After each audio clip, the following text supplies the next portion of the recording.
बिहार की राजनीति की बात हो और ये नाम ना आए, ऐसा तो हो ही नहीं सकता। एक ऐसा चेहरा जिसकी दो दो पहचान है। कुछ लोगों के लिए वो विकास और सुशासन के प्रतीक हैं, तो कुछ के लिए राजनीतिक मजबूरियों के सबसे बड़े खिलाड़ी। आखिर कौन है नीतीश कुमार? आइए आज उनकी इसी जटिल कहानी को परत दर परत समझते हैं। तो उनकी पहली पहचान है सुशासन बाबू। ये नाम उन्हें तब मिला जब उनके समर्थकों के मुताबिक उन्होंने बिहार को एक कथित अराजकता के दौर से निकालकर विकास की पटरी पर दौड़ाया। और फिर आता है सिक्के का दूसरा पहलू, एक ऐसा नाम जो शायद ही कोई नेता अपने लिए चाहेगा, पलटू राम। ये नाम उन्हें उनके आलोचकों ने दिया उनकी बार बार बदलती राजनीतिक वफादारियों की वजह से। तो सवाल यही उठता है कि एक ही व्यक्ति ये दोनों कैसे हो सकता है? एक तरफ सुशासन बाबू और दूसरी तरफ पलटू राम। चलिए इसी पहेली को सुलझाने की कोशिश करते हैं। तो चलिए कहानी शुरू करते हैं बिल्कुल शुरुआत से। ये जानकर शायद थोड़ी हैरानी हो कि नीतीश कुमार राजनीति में आने से पहले एक इंजीनियर थे। जी हां, बिहार कॉलेज ऑफ इंजीनियरिंग से डिग्री ली थी, लेकिन उनका असली बुलावा तो राजनीति में था और जेपी आंदोलन ने उन्हें वो मंच दे दिया। जरा उस दौर को याद करते हैं। 90 और 2000 के दशक की शुरुआत में बिहार की सियासत पर लालू प्रसाद यादव की पार्टी आरजेडी का दबदबा था। आलोचक इस दौर को कानून व्यवस्था की कथित बदहाली की वजह से जंगल राज भी कहते थे। नीतीश कुमार ने इसी व्यवस्था को चुनौती देने के लिए अपनी सियासी जमीन तैयार की। और फिर आया साल 2005। ये एक टर्निंग पॉइंट था। बीजेपी के साथ उनके गठबंधन ने चुनाव जीता और नीतीश कुमार ने बिहार के मुख्यमंत्री के तौर पर एक ऐसी लंबी पारी शुरू की जिसने राज्य की सियासत को हमेशा के लिए बदल कर रख दिया।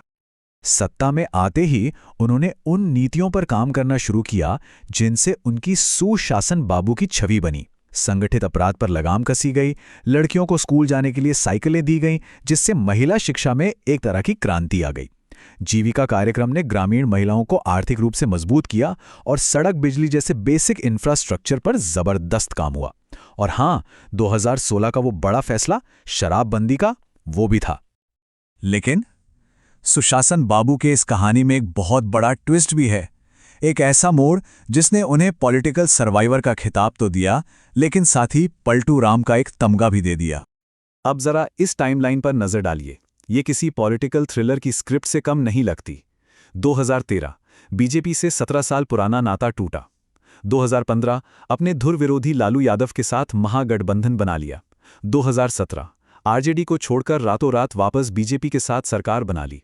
2022 फिर बीजेपी से अलग होकर आरजेडी के साथ, और 2024 में एक बार फिर पाला बदलकर बीजेपी के खेमे में।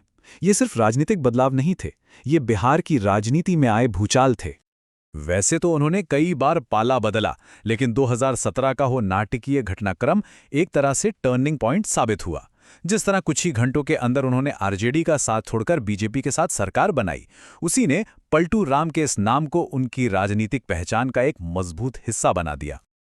पर कहानी सिर्फ गठबंधन बदलने की नहीं है।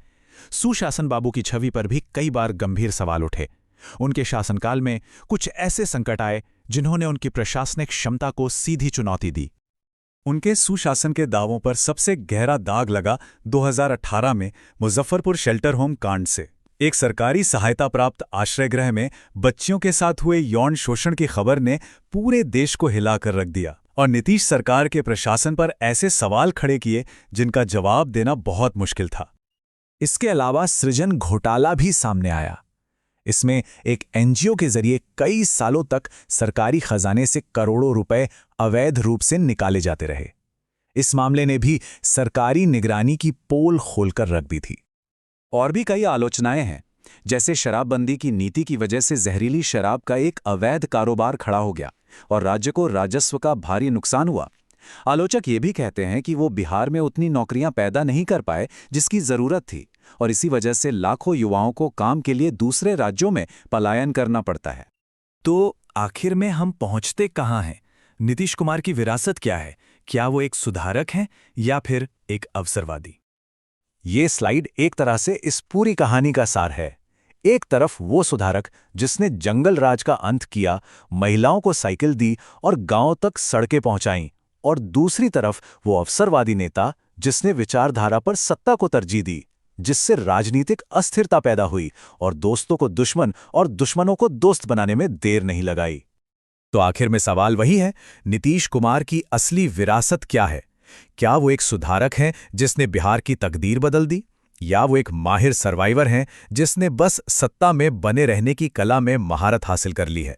इसका जवाब शायद वक्त और इतिहास ही देगा। लेकिन एक बात तो साफ है, उनसे सहमत हों या असहमत, बिहार की राजनीति का इतिहास उनके जिक्र के बिना लिखा ही नहीं जा सकता।